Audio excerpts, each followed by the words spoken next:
Halo guys, kembali lagi di videoku. Jadi video kali ini aku mau bahas santai aja mengenai saham eh, Mr. DIY. Apa sih sebutannya MR DIY aja kali ya. Nah, DIY ini perusahaan yang bergerak di bidang retail penjualan alat-alat ringan, alat-alat pertukangan, kemudian alat-alat rumah tangga, sebagian mungkin ada permainan, alat-alat dekorasi dan seterusnya.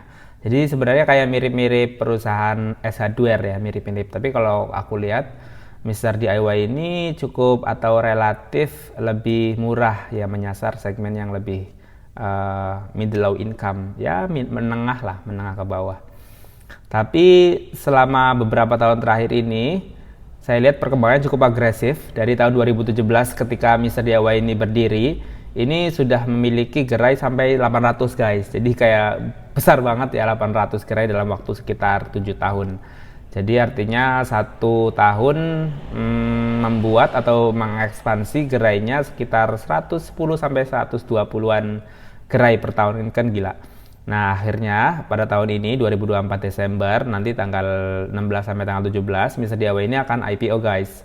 Dan menurut aku ini perusahaan yang bagus dari sisi mengenerate laba atau keuntungan. Tapi yang namanya kita mau menganalisa sebuah perusahaan, tentu kita nggak boleh hanya melihat keuntungannya saja, tapi bagaimana apakah valuasi dari saham ini masih affordable, masih dibilang murah atau sudah kemahalan. Mari kita bahas. Jadi dari segi valuasi, Mr. DIY ini nanti ketika IPO akan mencapai di angka 41 triliun sampai dengan 47 triliun ya. Jadi besar banget, ini bahkan lebih besar dari perusahaan S-Hardware Indonesia yang hanya sekitar 13 triliun ya market cap-nya. Jadi ini besar banget karena mungkin divaluasi tinggi karena pertumbuhannya tuh besar ya. Tapi kita lihat apakah ini masih worth it atau enggak. Jadi kalau kita lihat dari sisi valuasinya, karena memang kita tujuannya mau menganalisa apakah ini worth to buy atau enggak. Kalau lihat dari sisi laba atau keuangannya tentu bagus banget ya. Cepat banget progresifnya, labanya juga tinggi. Tapi kita dari sisi investor apakah ini layak kita beli atau tidak, mari kita lihat. Nah, kalau kita dari sisi valuasi tahun ini aja, tahun 2024 sebenarnya Mr. DIY ini membukukan keuntungan yang cukup besar juga ya, di angka sekitar 530 miliar dalam waktu 6 bulan di tahun 2024. Artinya kalau kita setahunkan di satu tahun sampai tahun 2004 akhir nantinya di bulan Desember atau bulan ini ya selesai, maka keuntungannya di satu tahun itu 1 triliun. Tadi market kapitalnya 40 ya, saya simpan 40 triliun, tapi satu tahun labanya itu 1 triliun. Jadi kalau kita hitung-hitung artinya kita butuh 40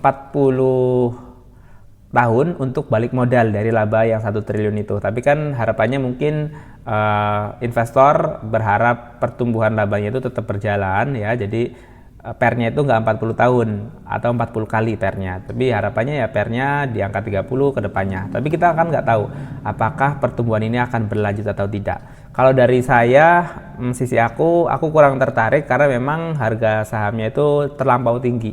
Tapi kalau ditanya perusahaannya bagus enggak, ya jelas bagus. Apalagi sekarang ini aku sebenarnya bekerja di toko bangunan, dan toko bangunan itu saya lihat ada beberapa produk ya. Sebagian produknya itu mirip-mirip dengan produk yang dijual oleh Mr. DIY ini. Loh kok bisa? Contohnya tuh kayak meteran, kemudian gunting, kemudian apa lagi? Alat kuas, alat cat, kemudian ember dan seterusnya itu kan mirip-mirip ya.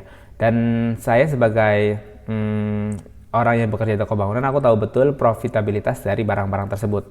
Jadi barang-barang tersebut itu murah-murah banget belinya, tapi kita bisa jual dengan harga yang bisa dibilang marginnya itu besar karena memang sangat bervariatif. Jadi mungkin e-commerce akan sangat kesulitan untuk mengalahkan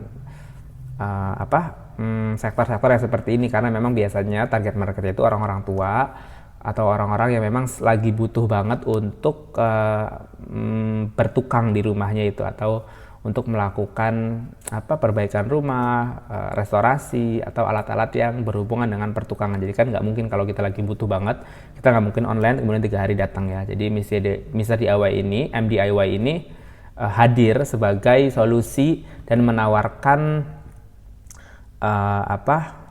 barang-barang yang siap. Makanya saya lihat gerainya tuh banyak banget kayak Indomaret gitu jatuhnya, kayak harus dekat dengan pemukim, harus dekat dengan penduduk di sekitar, karena memang biasanya orang-orang itu harus terjangkau ke tokonya. Nggak mungkin aku mau beli palu tapi dari sini ke Mister DIY-nya itu jaraknya let's say 30 kilo, kan nggak mungkin.